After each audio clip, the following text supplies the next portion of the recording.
businesses, and citizens doing their best to keep our communities safe. High levels of insecurity point to a disconnect when someone drops the ball or an agency is unable to pick the clues that point to danger.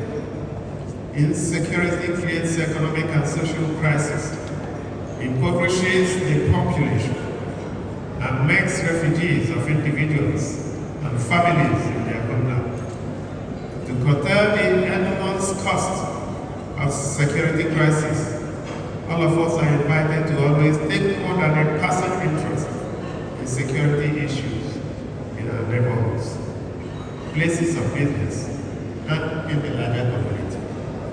Agree that insecurity cannot be tackled by arms and ammunition alone.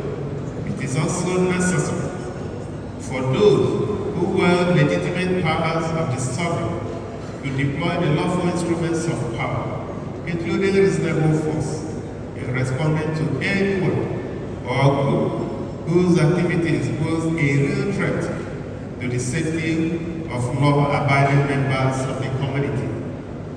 At any rate, it has to be made clear that while force may yield short-term gains, long-term social harmony can only be achieved by deliberately creating an environment that upholds the dignity of the people, make crime more attractive and costly, and give everyone a sense of responsibility in security and safety initiatives. On assumption of office in May 2023, we made a firm commitment to recover every inch of our territory from the criminals who had carved out some parts of the state as part of their private fear power. We also serve quick notice to those who profit from crime to quickly leave Abia or have the full mind of the state to contend with. Beyond making bold statements of intent, we also walk the talk, launching an interagency security operation codenamed Operation Crush. A few weeks after assumption of office, vehicles and critical support machineries were provided to support round-the-clock policing across communities.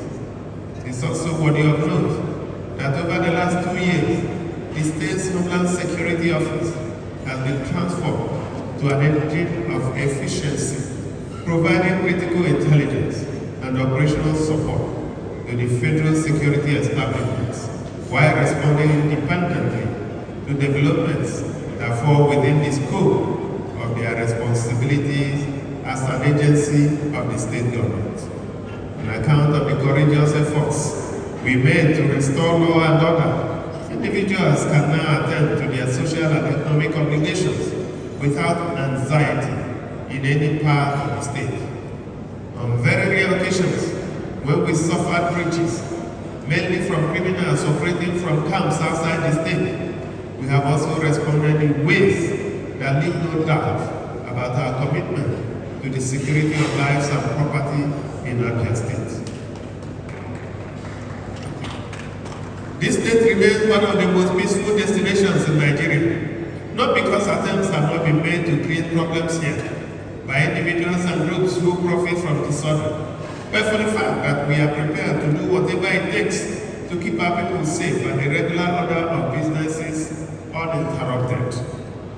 While it is true that we have exerted our full authority as the government using the legitimate instruments permitted by the law, it would, however, be naive to attribute the success recorded on the security front to the force of arms and ammunition alone. Yes, we have had the privilege of working with highly intelligent and dedicated security officers and men over the last 25 months, some of whom have paid the ultimate price to keep our communities safe, and we continue to pray for the peaceful repose of their souls. Distinguished ladies and gentlemen, at this point I would like us to stand for a minute's silence in honor of the gallant men and women we have lost in these 2 years.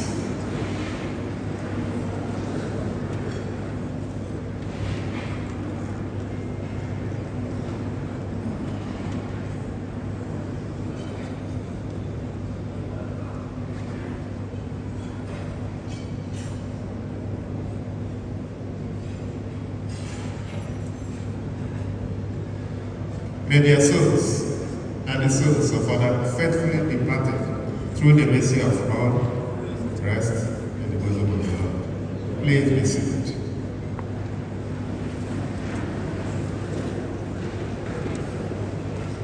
One must also recognize that we have been able to achieve more for the simple reason that we refuse to treat insecurity as an isolated problem.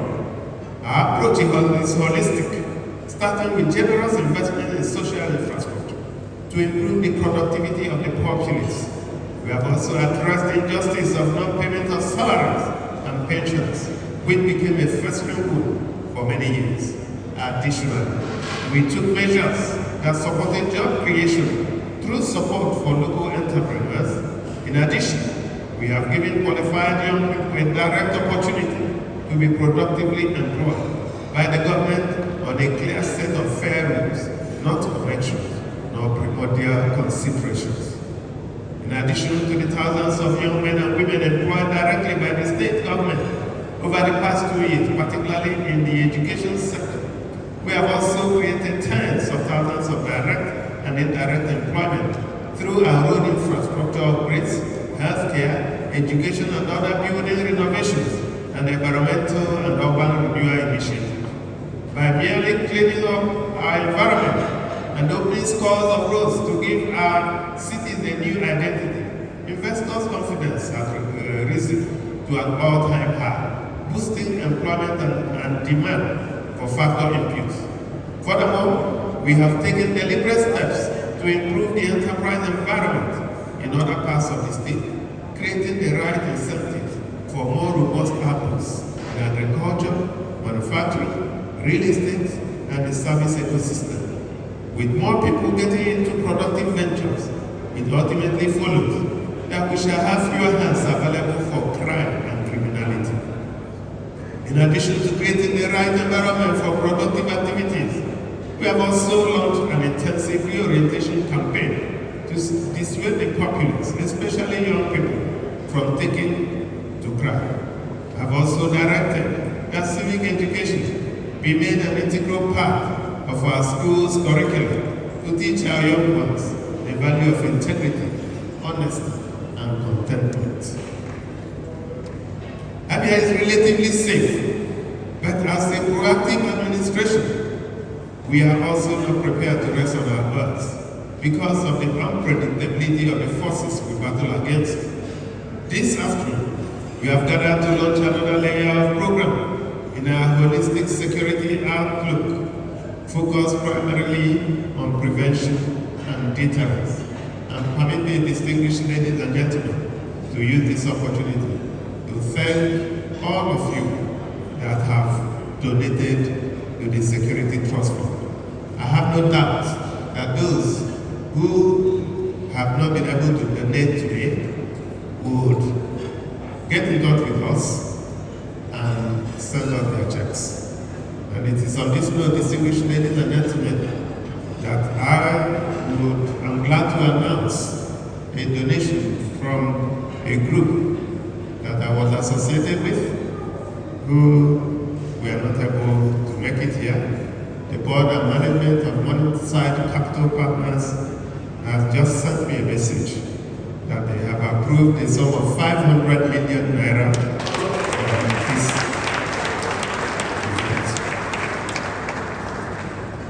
This fundraising luncheon has been called to solicit the financial support of well-meaning individuals and philanthropists, businesses and organizations in the push to insulate our state from the forces of criminality and lawlessness.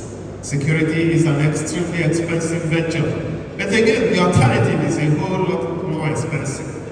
Our option at every point is to either make the necessary commitments to keep our communities safe or transfer the obligation to someone else and make ourselves vulnerable to the cost of inaction. As a state, we have elected to take the path of reason by inviting you to make generous commitments to enable us increase our security readiness and capacity to deter criminals.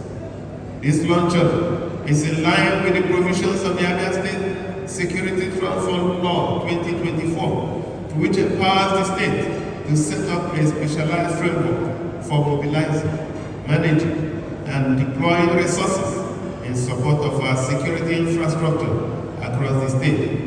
As stipulated by the enabling law, funds raised at this event will be prudently applied in the procurement of necessary equipment for operational activities by security personnel.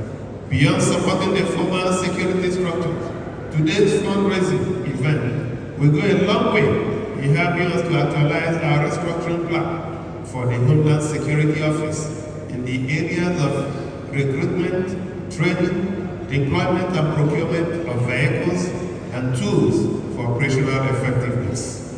Beyond our human resources outlay, with the proceeds of this launch shall help finance.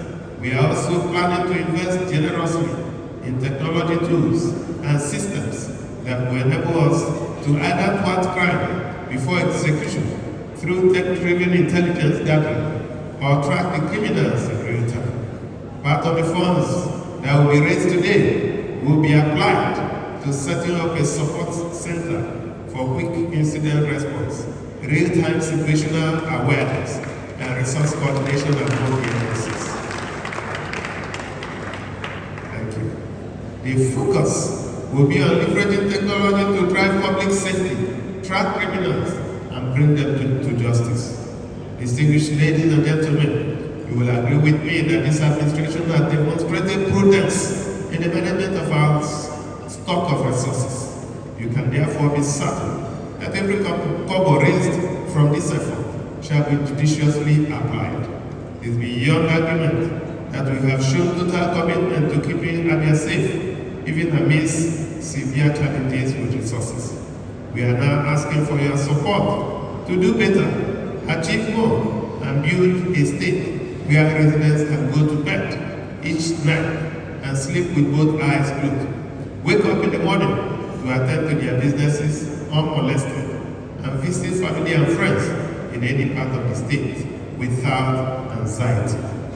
I would like to conclude by thanking the members of the Abia State Security Trust Fund, led by Chief Stanley Obiabarije, who is represented here, and the organizing committee for the success of this event.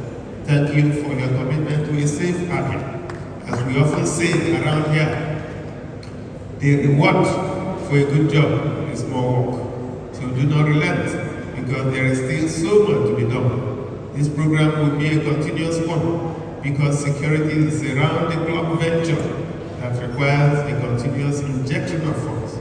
On the strength of what you have done today, I've become even more convinced that you are the right team to drive this initiative. Let me, on a very special note, appreciate everyone who has announced their support for the fund. Thank you for honoring this call and for reaching into your pockets to make the necessary sacrifice to support our security commitments. May I also encourage those who have made pledges to endeavor to redeem them in good time, to enable us to execute our plans effectively. While we shall now be rounding off today's ceremony to return to our various destinations, may I respectfully remind us that the window of donations remain open. You can reach out to the chairman or any member of the team to make your one-time or periodic donations. Of course, you can also reach me or reach my office to make your donations. I'd like to use this opportunity to thank the chairman of the Council of Traditional Rulers, Ezelinus Dogba, and his team for working closely with the security agencies and everybody in government to keep this state safe. I would like to also thank the commander of 14th Brigade and of course the Commissioner of Police, the State Director of DSS, and all other security agents that are here with their team. Thank you for the job that you have continued to do, and I know that you will continue to keep us safe. While we shall now be rounding off today's ceremony to return to our destinations, may I respectfully, like I said earlier, remind us that this is an ongoing exercise and it will not end here. What we have done today is to simply set the ball rolling. Expect us in your city anytime soon. When we call you, please do not hesitate to answer in generosity and a sense of duty.